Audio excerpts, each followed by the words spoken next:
Ndërsa qytetarët në rajon përballen me të njëjtin realitet të shtrenjtimit të karburanteve, mënyra si reagojnë qeveritë nxjerr në pa një diferencë të fortë mes Malit të Zi dhe Shqipërisë. Në Mal të Zi pati lëkundje, pati edhe kthim mbrapa brenda 24 orëve, por në fund pati një vendim.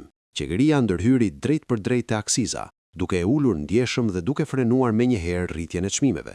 Rezultati, nafta u stabilizua rreth 1.56 euro për litër. Pra, edhe me zigzake politike, Podgorica zgjodhi të mbrojë qytetarin në momentin kritik. Në Shqipëri ndërkohë, historia është krejt tjetër. Këtu nuk ka zigzake, ka vonesë, ka deklarata, ka premtime, por nuk ka efekt. Ndërsa flitet për ulje aksize dhe rikthim bordesh, çmimi i naftës ka kapur nivele alarmante, duke u ngjitur në 214-219 lek për litër, pra mbi 2.2 euro, dukshëm më shtrenjtë se në Mal të Zi.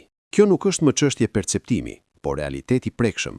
Në një vend me paga më të ulta dhe ekonomi më të brisht, karburanti po shitet më shtrenjtë se te fqinjët, dhe ndërkohë që në Podgoricë vendimi u ndjej menjëherë në xhepin e qytetarëve, në Tiranë ulja ekziston vetëm në fjalë. Madje edhe komunikimi zyrtar e tradhton situatën. Masat do të zbardhen, bordi do të ngrihet, efekti pritet. Ndërkohë qytetari nuk pret, ai paguan. Dhe këtu qëndron dallimi brutal.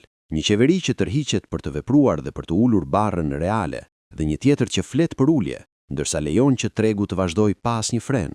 Në fund, diferenca mes 1.56 eurove dhe mbi 2.1 eurove nuk është thjesht një shifër, është prova se kush ndërhyn dhe kush justifikon.